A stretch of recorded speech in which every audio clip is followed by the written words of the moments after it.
The Smoking Glass Hour believes in giving back and giving credit where credit is due. Our number one goal is to make a difference. The music you hear on the Smoking Glass Hour comes from Purple Planet Music. They can be found at www.purple-planet.com. Go check them out. We can be most effective when we are engaged in the political process, and there's no time like the present. One of our main goals is effective advocacy through active participation from you. Those who stand for nothing will fall for anything. Our efforts to keep you engaged and informed as to the importance of current events happening locally and abroad started 2 years ago. Our number one goal is to make a difference. We need you. Join us at the Smoking Glass Hour with Baron Glass.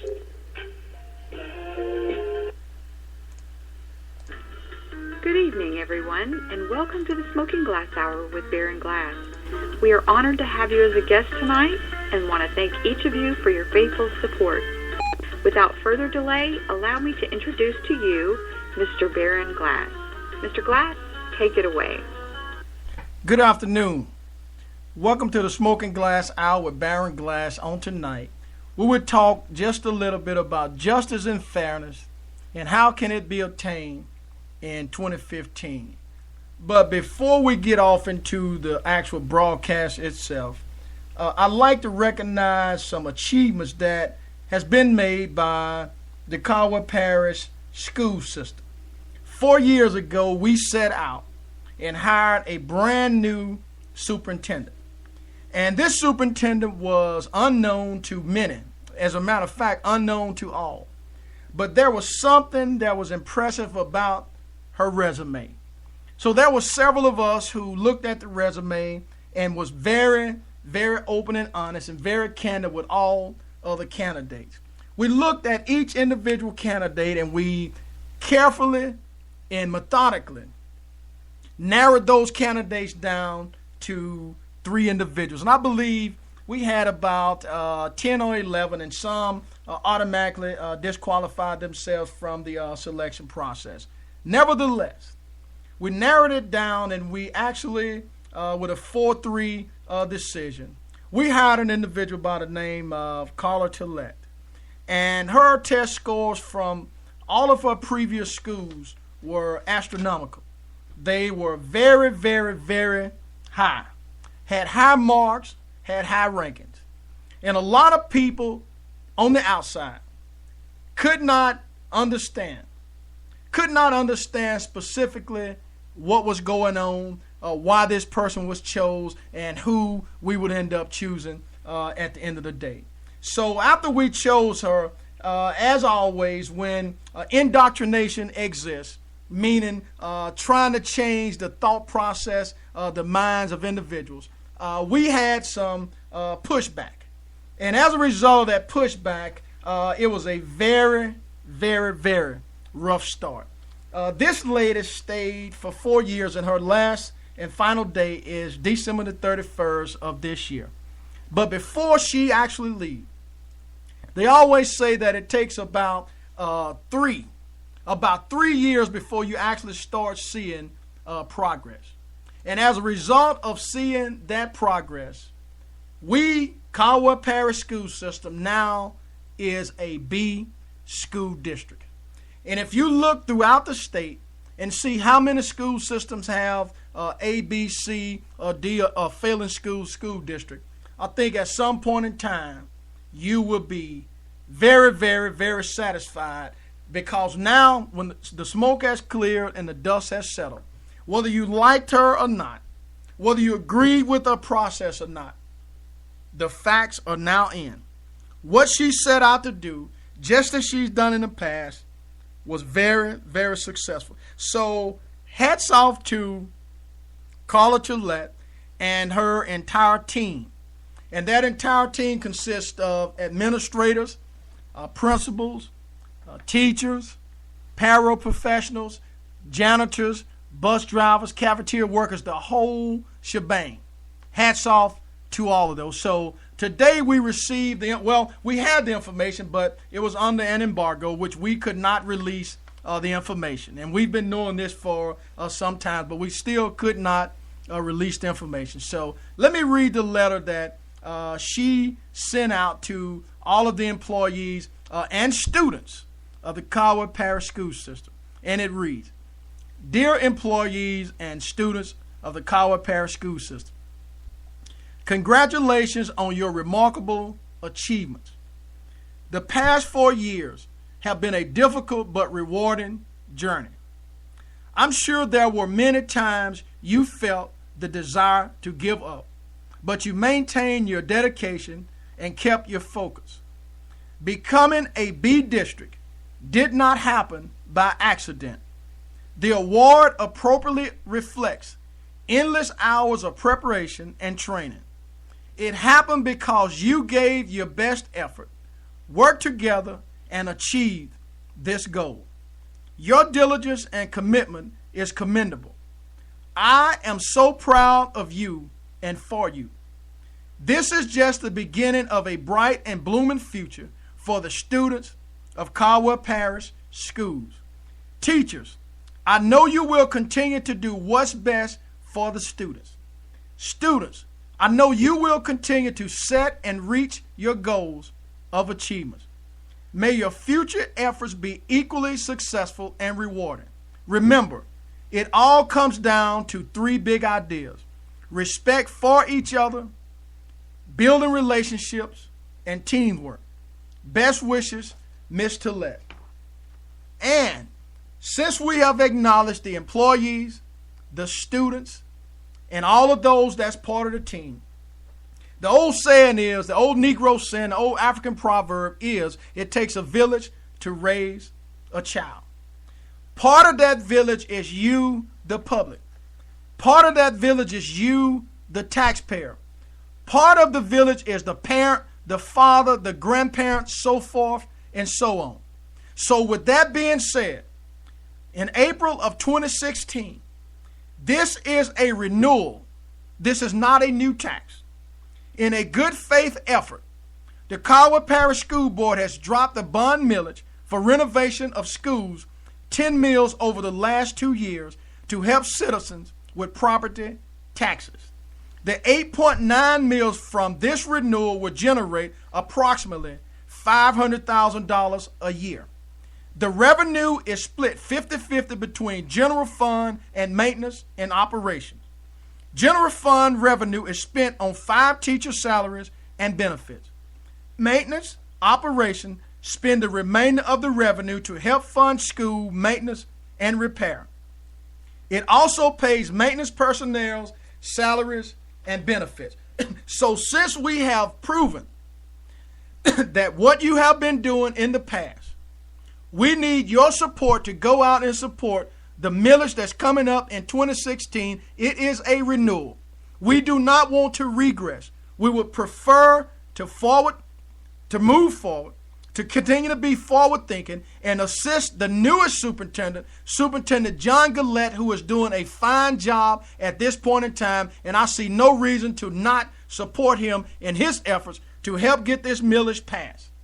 Getting this millage passed will continue to allow us to strive for that perfection, which is an A school district. Even if we don't make the A, we are striving. If we don't make the A, we're still trying to hold and maintain the B status. Remember, Caldwell Parish is small. Caldwell Parish is based about 10,000 and some odd people.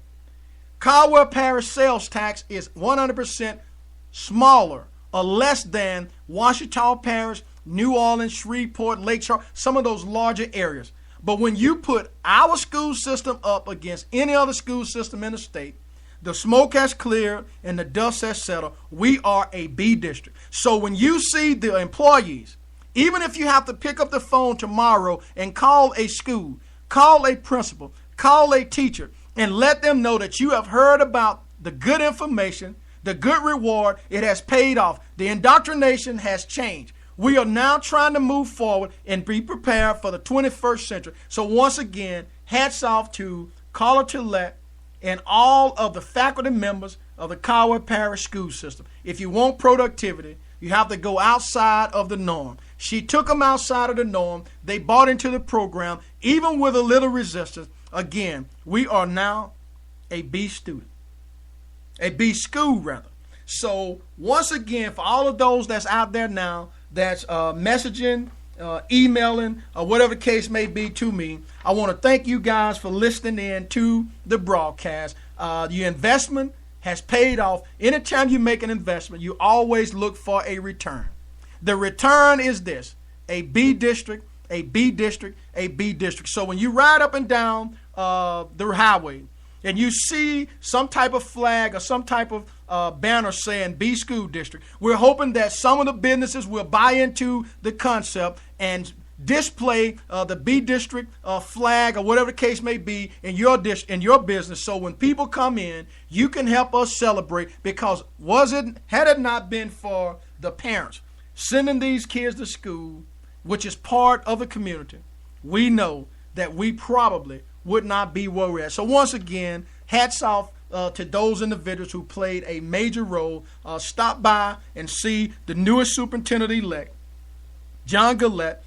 Open door policy, very easy to talk to, a wonderful listener, and a great individual to inspire and encourage. So we want to make sure, not only at WMAD where we make a difference, we want to bring you under this tent, this rainbow of trying to make a difference in your community. So we're going to pause right now. We're looking at about 8:12 p.m. Central Standard Time. We're going to talk about justice and fairness. How can it be obtained in 2015? So we're going to take a short commercial break for about 1 minute and 30 seconds or so, and we'll be right back.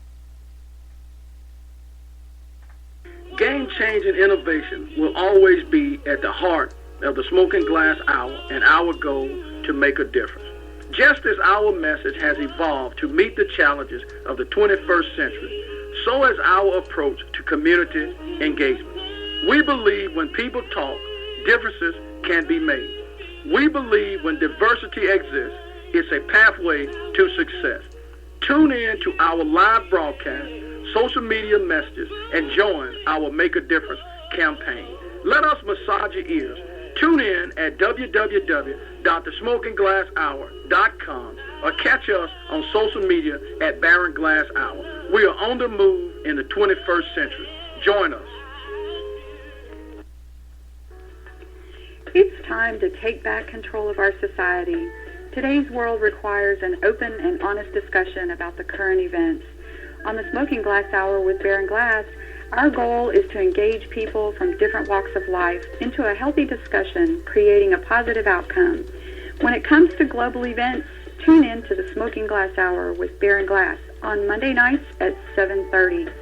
We don't just listen to the news, we bring you the news. We are back broadcasting live with the Smoking Glass Hour with Baron Glass. On tonight, justice and fairness, how can it be obtained in 2015? We know on Wednesday, a Maryland judge declared a mistrial in the trial of Baltimore police officer William Porter, who was charged with involuntary manslaughter in the death of detainee Freddie Gray. Baltimore Circuit Court Judge Barry Williams issued the ruling after the jury of 7 women and 5 men, they were unable to reach a verdict of about 16 hours of deliberation. He said in his statement, "I do declare a mistrial." He also said that an administrative judge would set a new trial date as soon as yesterday, Thursday. Now, we know that Porter is the first of 6 officers to be tried in Freddie Gray's death. Okay, from the broken neck suffered while he was transported in the back of a police van. We know that his death triggered protests, rioting which we do not agree with, arson which we do not agree with, in a majority black city of 620,000 people that intensified a U.S. debate on police treatment of minorities. 3 of the 6 officers charged in Gray's death, including Porter himself, they are African American. Charges against the other officers range from second-degree murder for the van's driver to misconduct. Porter himself is also charged with involuntary manslaughter, second-degree assault, reckless endangerment, and misconduct in office. Gray, who was 25, he was arrested after fleeing from the police. Okay. He was put in a transport van, shackled and handcuffed, but was not secured by a seatbelt despite department policy to do so. He died a week later. When we fast forward on, we know that Porter, who was a backup officer, testified that Gray told him he needed medical aid while he was in the van. Porter told the van's driver, which was a supervisor, that Gray had asked for aid, but none was summoned, according to testimony that was given during the trial. Now, the defense came back and argued that Porter did not believe Gray was seriously injured until the van's final stop. His lawyer have said that Porter acted as any reasonable officer would have acted. In contrast to the demonstration in the days after Freddie Gray's death, the trial has drawn only a handful of protesters. Okay, asked what he wanted for Porter's trial, one of the demonstrators said that he should be convicted and serve jail time. She was carrying a sign that read, "Jobs, not police killings." So when we talk about Freddie Gray, when we talk about Trayvon Martin, when we talk about all of these other things that are going on in the country, the question still remains for some and not others. Justice and fairness, how can it be obtained in 2015? Now, we know this for a fact, that government in some way is the main promoter of important public values such as justice that are essential to a good society which we are hoping for. And without a strong public sector, guess what? Life in America will be just less free, more unequal, and more insecure. So some believe that government plays a role, and some believe that government should play less of a role. Now, here is my question. Do you believe in justice?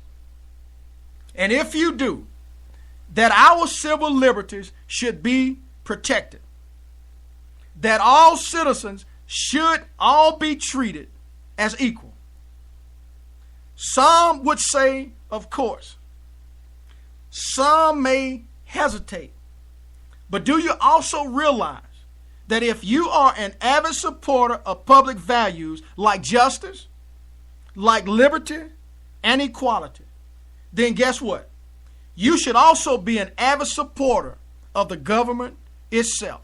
Now, why am I saying the government itself? Because the government is the only institution in most cases that can make these kinds of core political values a reality. Well, let's look at Brown versus Board of Education. Let's look at segregation coming to desegregation. Let's look at the Voting Rights Act. Let's look at women's rights. Let's look at all of these other rights that have been afforded to us as individuals of the United States of America. Did the private sector do that? Or did the government itself, did the federal government step in and make these changes? So, in fact, without an active and healthy public sector, I believe that these kinds of public values would be very short-lived. Take justice, for example. Okay, it is not usually something that is provided by the marketplace or created by the actions of, guess what, individuals like you and I. More often than not, it is something that can only be provided and sustained in the public sphere by actions of the government organization themselves, like the courts or the legislators. If you want a just society, you and I, we must work through government to get it. Now, once again, when we need federal aid, who's administering that? When we have hurricanes, tornadoes, natural destruction. Who comes in and secures justice, equality, freedom, and security? Now, this argument by some that government is an essential mechanism for realizing vital public values is an important one in making the case for government itself. Government is good to me, not simply because it provides us an individual with certain services and benefits, because it is the main way to promote important values that are good for all of us as a whole. Values that are in the public interest. Now, this view by some, this view of government as the insurer of core democratic values is one that goes back to the very beginning of our national political institution. Now, consider this for example, and I think this would be pretty helpful. When we look at the political sentiment expressed by the founding fathers in the preamble to the United States Constitution, guess what it says? It says that we, the people of the United States, in order to form a more perfect union, established justice, ensure domestic tranquility, provide for the common defense, promote the general welfare, and secure the blessings of liberty to ourselves and our posterity, do ordain and establish this Constitution for the United States of America. Now, from the outset, I believe that the American government was primarily seen as an indispensable means of establishing and promoting certain universally recognized public values such as this: justice, tranquility, and liberty. See, when we look at today, as citizens of the United States of America, it is my belief that we need to recognize in government what the founding fathers saw in government itself. That it is the only institution that we can rely on to nourish and protect these kinds of values in our society. Now, the government is like the church. The church is in our hearts. The church is us. The government is us. The government is society. The government is human beings. You and I, which means that you get good people to run for government, you should have a good yield and a good outcome. When you get bad people running for government, you get a bad outcome. Therefore, liberty, justice, fairness, freedom, and security has the opportunity to be trampled. Now, we also know this. We also know that many people actually share this value-oriented vision of what government should be. That's why you have Democratic Party, Republican Party, and all of these other parties that are out there, because each individual has their own vision of what government should be. Now, some people get involved. They get involved in politics and in the governing process not because they want something for themselves, but because they want to promote certain democratic values such as equality and freedom and justice for all. They feel that those things are very important. Now, they also, we know, and you should know, that they have a vision of what the good society is, and they try to use government to make that vision become, guess what? A reality. Now, when they vote for candidates, when they vote for candidates and lobby the government, not simply to line their own pockets up to make money, but to encourage government to do better than what it is, to encourage government to do what is right for a society as a whole. Now, we know that many people participate in the democratic process because they want to promote some of their principles and some of their values that they believe are important in the public interest. Now, let's take, for instance, for many people in the National Rifle Association, or the NRA. It is not just because owning a gun is important. It is not just about owning their own shotgun. It is about liberties. It is about freedoms. And for many in the civil rights movement, let's take that for example. It was not about using the same restaurant as white people. It was about equality. It was about being able to have the same rights that were afforded to each individual, regardless as to whether you were a rich man or a poor man, a black man or a white man, from the north side or the south side. It's about equality. So when you look at Black Lives Matter, it's not about black people. It's about justice, liberty, and equality, freedoms, values of things that should be afforded to all individuals within the Constitution of the United States. Now, I also believe that to really appreciate the unique role that government plays in promoting these basic political principles, I think we need to take a more careful look at some of the key values and see how they can be assumed and see how they can also be ensured by you and I that the government will do whatever it can do to make sure that we can have justice and fairness. And how can it be obtained in 2015? So let's look at justice and fairness. We know the old saying that says, life isn't fair, is a favorite saying among, some say conservatives, some say among the rich, some say among the Donald Trumps or the 1%. They say that life isn't fair. Now, and the often unspoken aspect to that is that get used to it. Some say life is not fair, so just get used to it. But most people we know do not want to get used to it because it's not a way of life. In fact, when you look at the desire for fairness in the American apple pie, it must be rooted within our blood, because we know that people get riled up when they are not treated fairly, and we think something should be done about it. So that's one of the trademarks of the Smoking Glass Hours broadcast. Not just this one, but all. Equality and justice, fairness and security for all people, not just blacks, not just whites, but for all people who are endowed by the Creator, that have a right to be a citizen of these United States of America.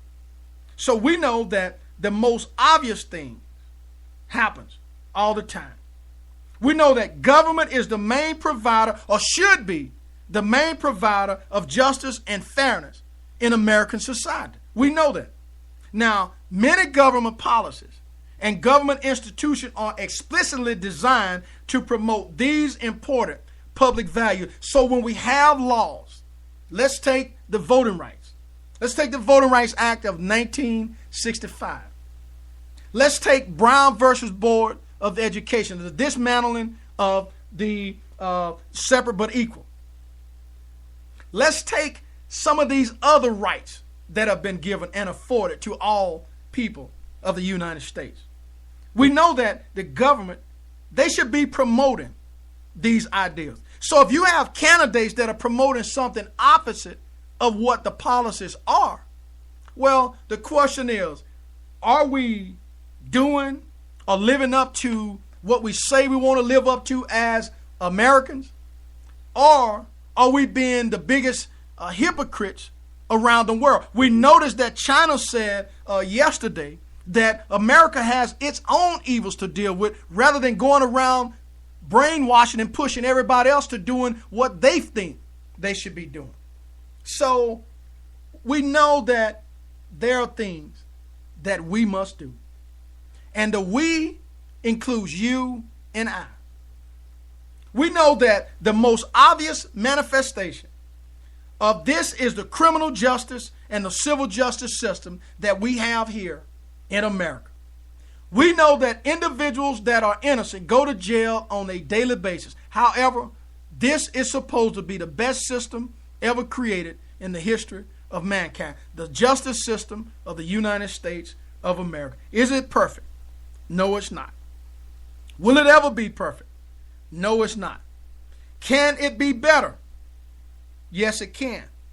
Can it become better when you have power and arrogance blocking the way?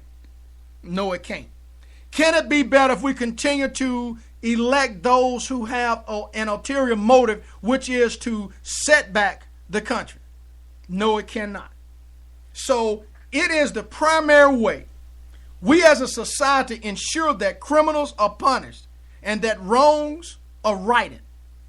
This kind of legal justice is not something that can be reliably provided by the private sector. If it is, let us know where it's at. We would not want, for instance, for there to be a market in legal justice. We would not want this justice to be something provided to by the highest bidder. In fact, those times when our current justice system does take on the characteristics of a market, get this, things such as when the rich are able to get off because they can afford to hire the most talented and expensive lawyers, are exactly the times when we think the justice system has been broken down. Take O.J. Simpson, for example. Take some of these other people that have been able to buy their way through the system, knowing that they were guilty, but their money was able to buy the system. So we know that justice should not be for sale. We know that it must be available to all people equally, and only government can provide that. And we are the government. We are the people. So when we say government, we're meaning the people of this country, the good people that are willing to get out there and fight for the right, be drum majors for justice, and ensure that all individuals are at least afforded the closest thing to justice, fairness, and equality. So the question once again is this: how can it be obtained in 2015? Now, we cannot rely on people acting outside of the law, either individually or in a private group, to provide justice in our society. We know that all too often the results of this kind of approach is the revenge killings, the lynch mobs, or the drive-by gang shootings. Justice administered outside of government and outside of the law is almost always, guess what? Arbitrary, inappropriate, and is violent, and sometimes out of control. For justice to be true justice, it must be administered and ordered by law and administered by government officials themselves, the good individuals that decide to run for government, and not be brought out by some Wall Street corporation or whatever the case may be. We're looking at about 8:34 p.m. Central Standard Time. We're going to pause once again and play a few commercials, and we'll be right back. Tonight we're talking about justice and fairness. How can it be obtained in 2015? Stay tuned.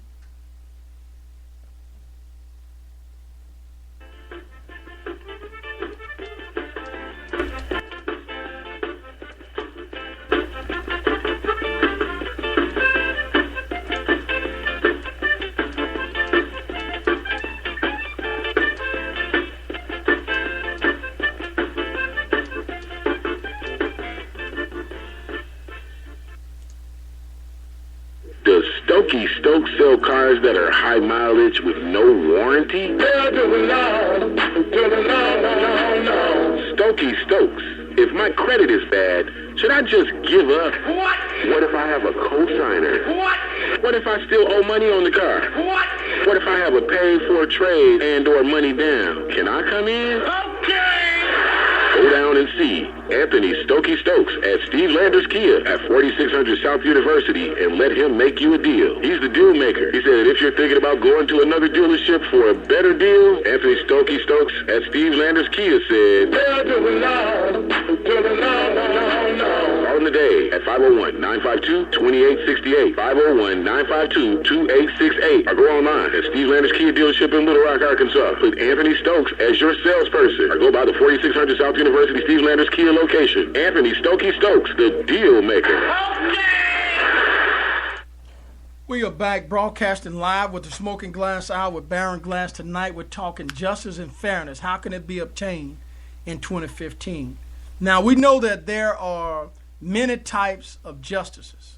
We know that when we look at justice and fairness, it can be rather complicated.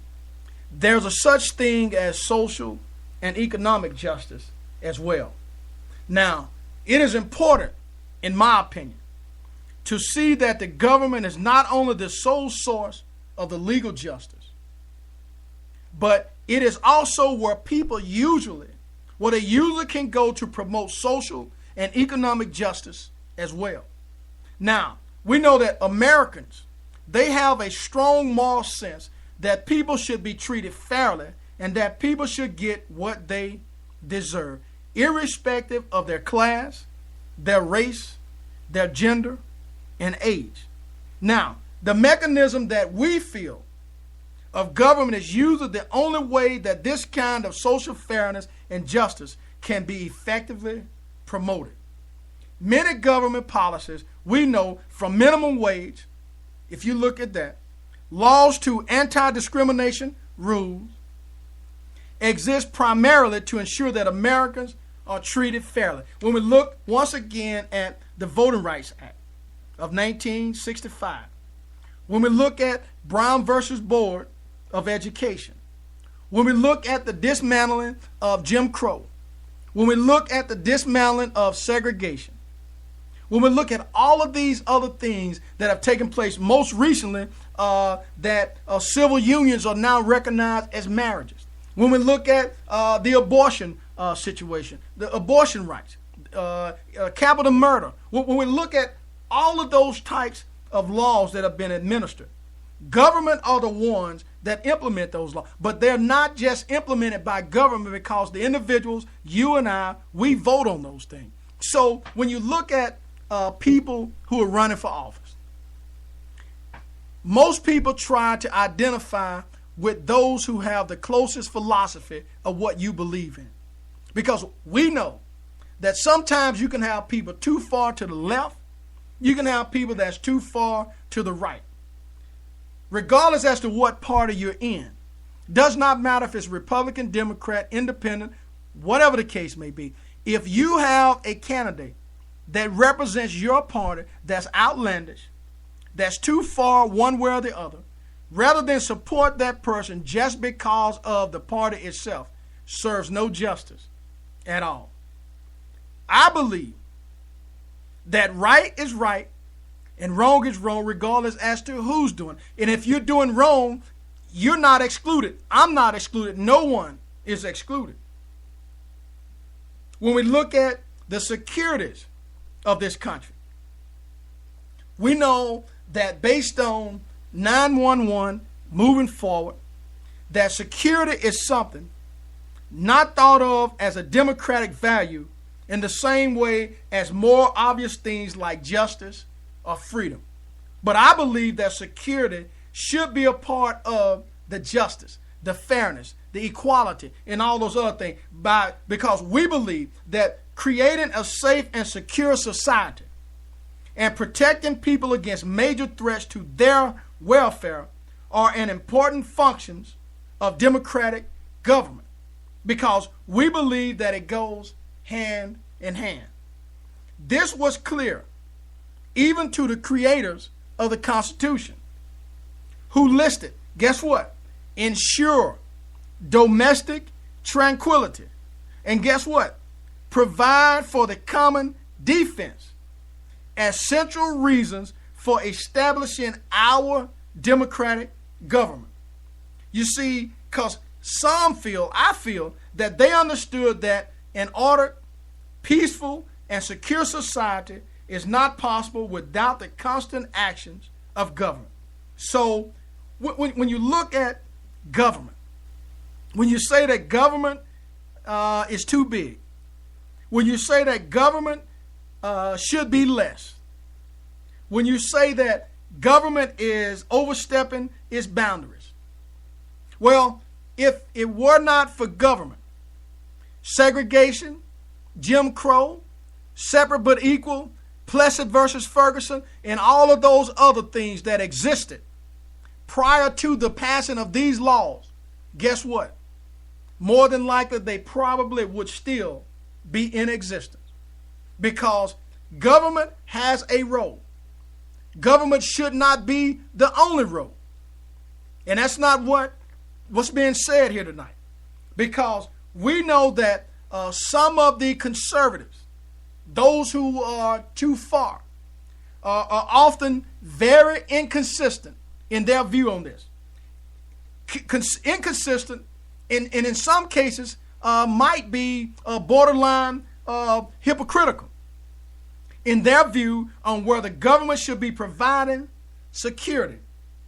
Now, when we look on the other hand, they often criticize and are critical of government efforts like, guess what?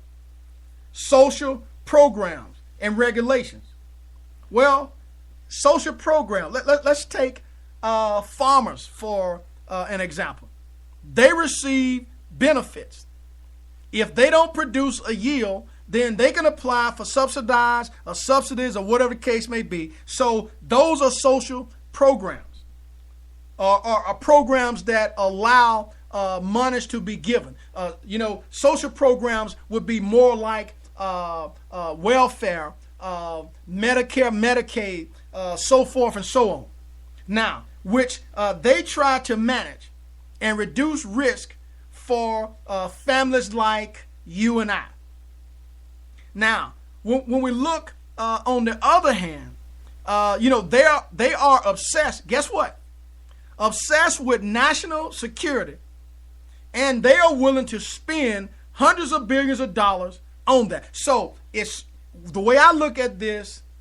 The way I look at that is this: is that we all can fundamentally disagree, and that's what a democracy is about.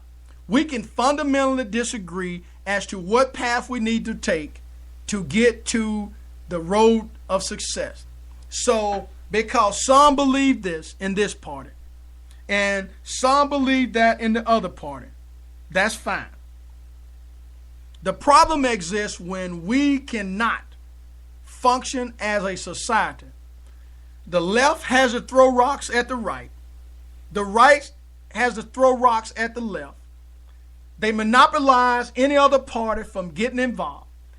Two-party system. It's almost impossible for a third party to emerge, which Donald Trump has at least alluded to that fact that he might threaten the Republican Party that he may end up doing something like that. So when we look at all of these things that's happening, the question remains, justice and fairness, how can it be obtained in 2015? We're looking at about 8:45 p.m. Central Standard Time. And what I want to do is, we always do this with each individual broadcast. If we have any callers that's out there on the line who would like to engage, give a comment, agree or disagree, or whatever commentary they'd like to provide, you may do so at this time. I'll pause for a moment and give you the opportunity to chime in.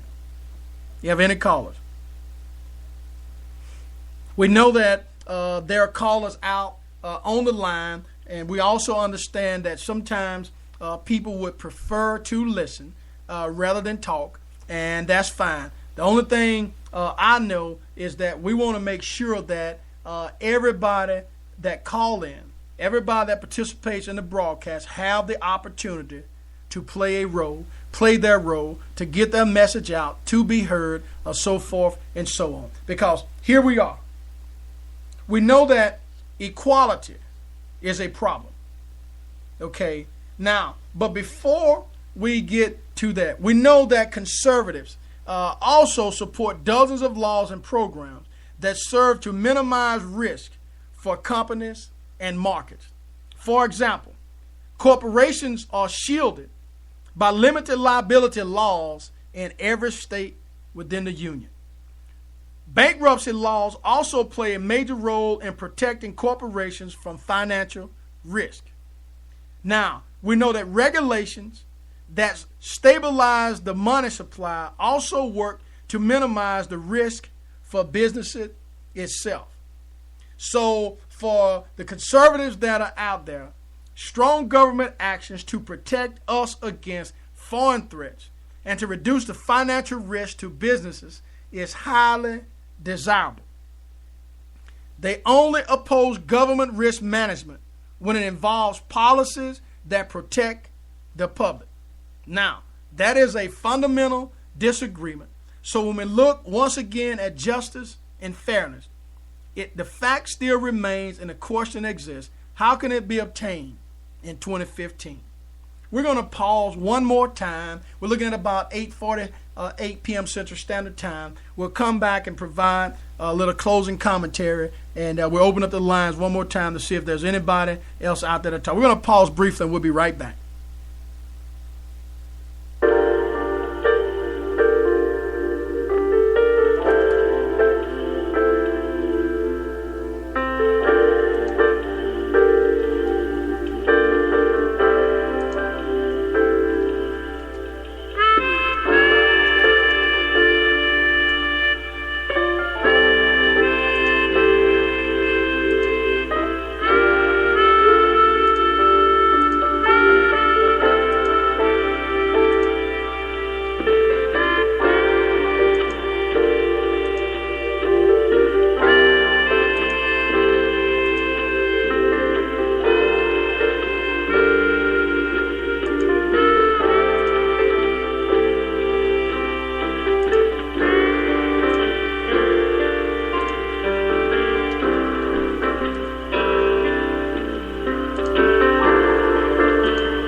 We are back broadcasting live with the Smoking Glass Hour with Baron Glass. On tonight, we're talking about justice and fairness.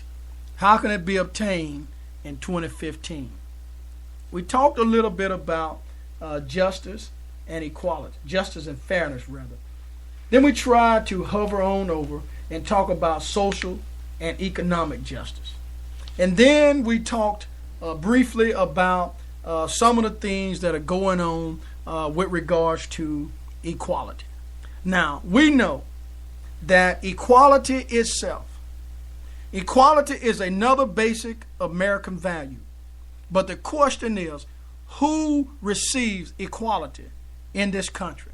When we look at Freddie Gray, when we look at Trayvon Martin, when we look at the treatment of young African American males, when we look at females, when we look at rape victims, when we look at the poor, the disenfranchised, the question is, do they receive the same equality, the same justice, and the same fairness when they are absent or divorced from the money itself that sometimes can buy fairness, can buy justice, and can buy equality within itself? Again, we talked about, or we mentioned, O.J. Simpson. Some say innocent, some say guilty. When we look at all of these other movie stars, when we look at all of these people who were born into a gold mine, when we look at individuals that were born with a silver spoon, when we look at all of these big-time politicians on the federal level that go out and do all types of things that the average man could not do, and if he did it, the question still remains, would he or she receive justice and fairness, equality or security in 2015, which brings back the question, how can it be obtained in 2015? So we know that equality itself is a basic American value once again. We know that equality has been a part of American political culture ever since the Declaration of Independence was observed, that said this, that all men are created equal, which at the time was a very radical and revolutionary idea. I just got a message sent in. What about Michael Jackson? Okay, he was one of those famous individuals that was able to do some things allegedly. Look at Bill Cosby. Look at all of those individuals, regardless as to what color or nationality they come from. The fact is if you're rich, there are certain standards. If you're poor, there are other standards. So the question that I have had for the last 5 or 10 years, this thing about liberty and justice for all, is it really true? Or is it something that is being thrown out as a part of the hypocrisy that exists in certain elements of this country? Remember, I told you earlier that China says that America has no reason, no right to be going around the other country bullying people to deal with their problems when we can't deal with our own problems. Somebody wrote on the post, spot on. Now, we know that today, as back then when the founding fathers did what they needed to do, that Americans themselves deeply believe that no one is inherently better than anyone else. And I have to say that is 100% inaccurate. Why? Because if you remember, certain individuals that were brought to this country were considered 3/5 of a man, 3/5 of a whole, were not given the same rights, were not given the same benefit. So how, once again, can anybody fix their mouths to say that people were not considered to be better than anyone else? Well, some say that Americans feel that they are better than the Muslims. Some say that the male in this country happens to be better than the female. So the question again is this: will the stinking thinking continue to go on? Will the indoctrination of Rome continue to be taught? Or will we rise up to its true meaning of what liberty, justice, fairness, security, and equality really means? Because we know that some of these things are not well read. We know that we all deserve equal respect and equal treatment no matter who we are. So when you see the hashtag Black Lives Matters, that is specifically what it means, that we all deserve equal respect and equal treatment no matter who we are. It has absolutely nothing to do with the color itself. It has absolutely nothing to do with the color itself. It has something to do with equality and justice for all. Happen to be founded by individuals that look opposite of the majority. So when we look at all of these things, once again, this is a value that can really only be promoted by, guess who? The government, because we know the private sector cannot provide these things, because the private sector are the ones that back in the 60s discriminated against colored, white only. The government were the ones who stepped in and dismantled Plessy versus Ferguson, separate but equal. Brown versus Board of Education. Women's right to vote. Civil unions having the opportunity to have the same rules and regulation afforded to them as other individual married couples.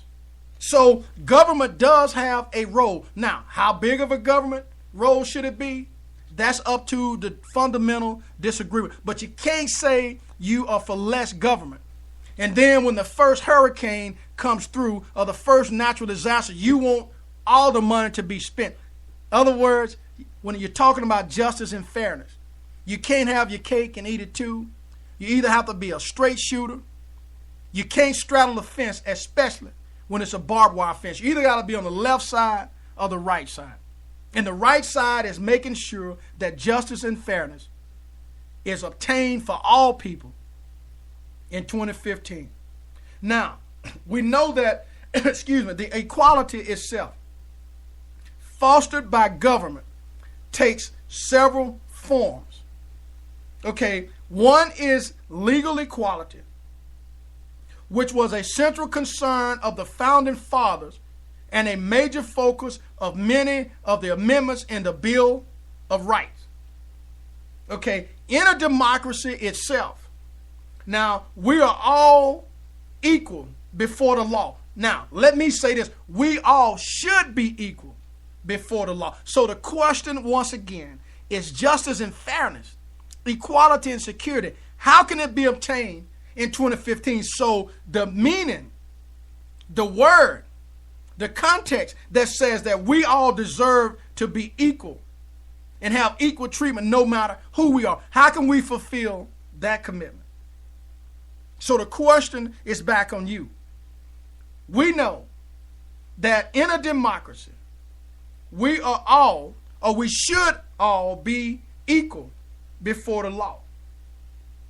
We are supposed to have the same legal rights and protections.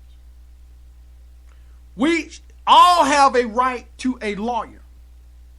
Some have a right to an indigent defender, a court-appointed lawyer, because they can't afford the big-time Philadelphia, New York, or Baltimore, or Duke University lawyers, Harvard, Princeton, Yale. They can't afford that. LSU, they can't afford that. And if you can't afford the best, then the question is, even when you can't afford the best, do you still receive justice and fairness? And if not, how can it be obtained in 2015? You also have a right to a jury trial. You have a right to property rights. And the list goes on and on and on. We all have become so used to these rights of equal legal treatment that we sometimes forget that they only exist because our democratic government mandates and enforces them. Not the private sector, but the government of the United States of America. Like it or not, the government has been the one that has stepped in when you had the right people in place that ensured that all people were created the same. Now, when you have people that you elect from the dirty side of the carpet, that's how things get trampled and they start to deteriorate. Now, before I close the broadcast, I want to say this. The overall point that I'm trying to make tonight is this: about justice and fairness and how it can be obtained in 2015. To the extent, I'll say, to the extent that we cherish important public values like justice and equality, we need a public sector in this country strong enough and well-funded enough to make these things become a reality, not just for the rich, not just for the 1%, not just for the ones who are born with a silver spoon, not for the ones who were able to go to Princeton, Yale, Harvard, Duke, or so forth and so on, but for all people. These rights need to be made a reality. Conversely itself,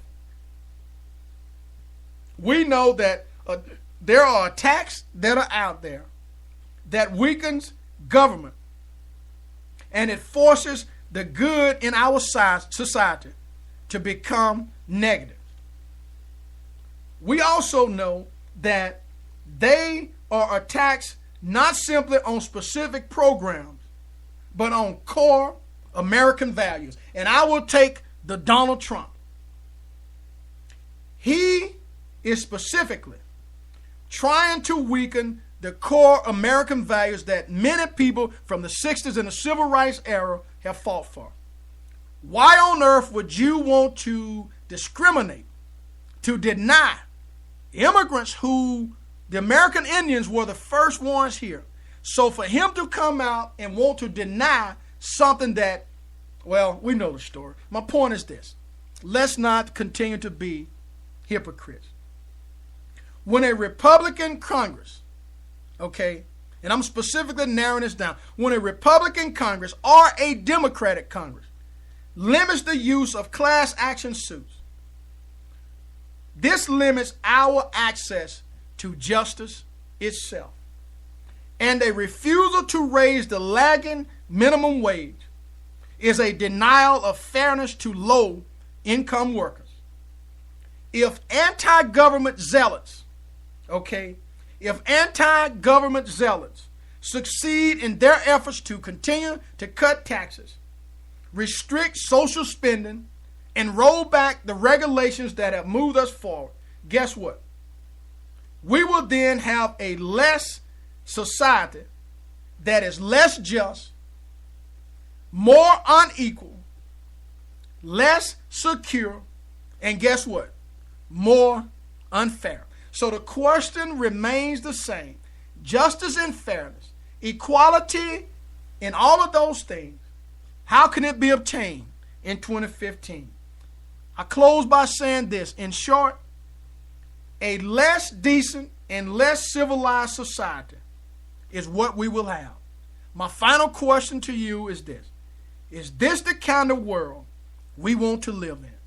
You've been listening to the Smoking Glass Hour with Baron Glass. Tonight, justice and fairness. How can it be obtained in 2015? We also talked about the great achievements of the Caldwell Parish school system, now being recognized for having a B district throughout the state of Louisiana, and the parish of Caldwell represented by the leader, retiring outgoing superintendent Carla Tillett, incoming superintendent John Gillette. We also talked about the renewal that's coming up in April of 2016. We ask that everybody go out and support this particular millage to continue to progress, to continue to move forward. We do not need to regress. The smoke has cleared. The dust has settled. We have made strides within the last 4 years. We've moved up the bar, and we're striving for perfection. And hopefully, within the next couple of years, with the support of the renewal, and we are able to obtain the funding. We hope that the teachers, the support workers, the administrators, the janitors, the bus drivers, the cafeteria workers, from the greatest to the least of them, hopefully they will be able to play a role in this community. Once again, you've been listening to the Smoking Glass Hour with Baron Glass on WMAD, 24-hour global radio. And once again, if you're out there listening, and we know that you are, please pick up the phone tomorrow and call Grayson Elementary, Columbia Elementary, Kelly Early Elementary, Kelly Early Childhood Center. Call Union Central Elementary. Call the Caldwell Parish Junior High. Call the Caldwell Parish High School. Call the Caldwell Parish Preschool and Caldwell Parish School Board, and let them know that you heard the great news right here live on tonight, the Smoking Glass Hour with Baron Glass. Our number one goal is to make a difference. We believe when people talk, information can be obtained. You can receive it and take it back and use it whatever way you see fit. Once again, we thank you for listening to the broadcast. We want to say good night and hope you have a wonderful day tomorrow. Good day.